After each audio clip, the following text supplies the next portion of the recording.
Hi, this is Mario with AESwave here in Fresno, California. We just finished unboxing the Maxisys MS908 unit, and we're going to go ahead and turn on the unit for the first time and see what it comes preloaded with and what you can do or not do without registering the unit. Let's go ahead and press the on button. Now, the on button is located on the top of the unit here, and then you also have this kickstand back here that we're using to prop the unit up.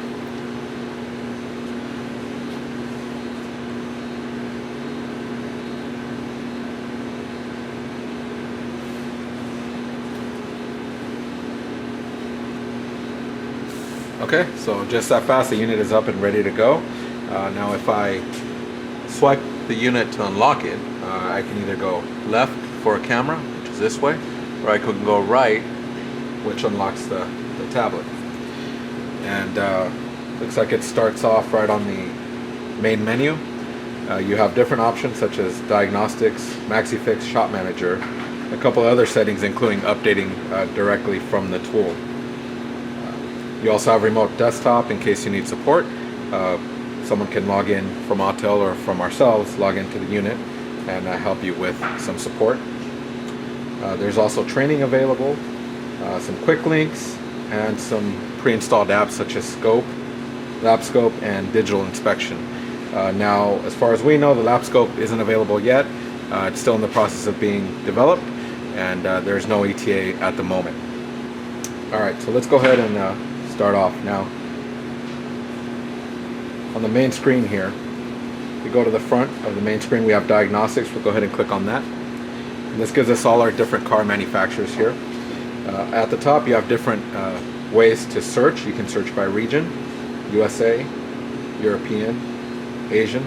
There's also other pages at the bottom here. You'll see two little page icons. You can go left and right.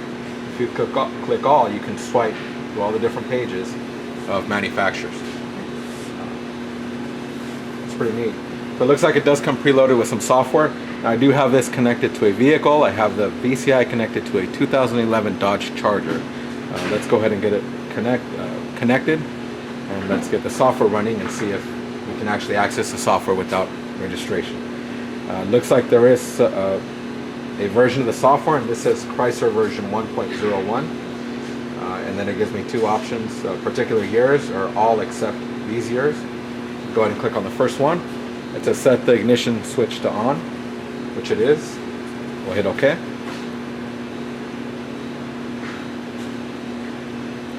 And it detected the car, model year 2011 Dodge Charger. Hit yes if that's correct. And then it asks me what I want to do, diagnosis or service. In this case, I'm going to go ahead and click on diagnosis. And you can either do an auto scan, which will scan all the possible modules on the vehicle, or you can do a control unit, which lets you go to a specific or particular module on the vehicle. In this case, I'll just hit auto scan. Execute all DTC tests. The check-in will take some time. Do you want to execute this test? We'll hit yes. And it looks like it's doing the auto scan. Now, I do notice here at the top I have tabs. One says list, the other says tree. We'll go ahead and click on. It's currently on list. We'll click on tree and see what that brings up. But right now it's going through all the possible different modules that are on this vehicle, and it looks like it's pretty easy to see when there's a fault code. It comes up in red, and instead of saying pass no fault, it tells you how many codes are on that particular module. In this case, the tire pressure monitor has one DTC stored in it.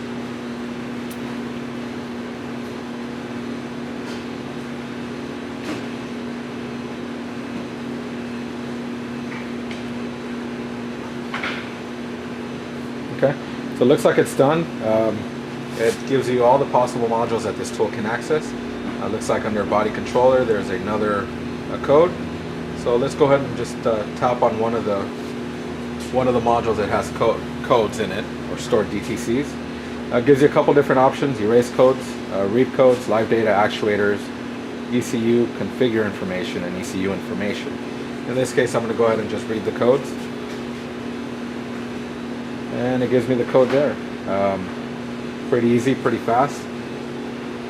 Looks like you could also access some type of freeze frame data up here on the top. There's a icon here.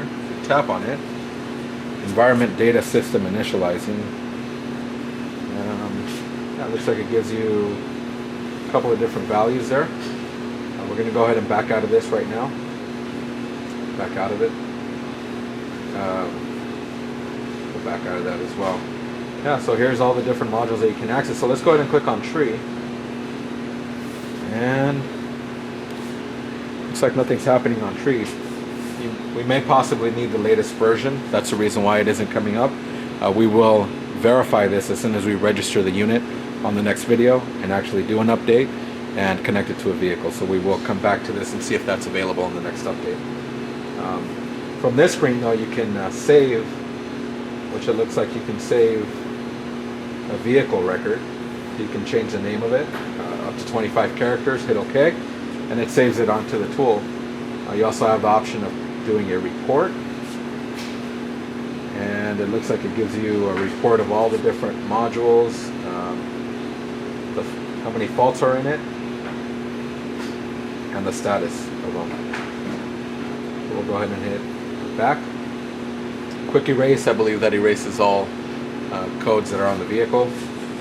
OK will take you, let's see what OK does. Oh, it selects the module that you picked before, or the system, and escape will take you back. Do you want to exit? You can exit directly from here back to the main screen by hitting yes, and we go out of it. And you can back out to different screens just by pressing escape. If you want to completely back out of the tool, you can hit the M button here. That takes you back to your main app screen. So it looks like that's it for now. Actually, we'll go ahead and click on update, and I'm curious if it's going to try to update the tool. Looks like it can't, because it definitely does need to register the tool. So yeah, that's it for now. We'll go ahead and on the next video do a registration, actually update the tool, and connect it back on this 2011 Charger to see if we can get that tree screen to come up. Thanks for watching.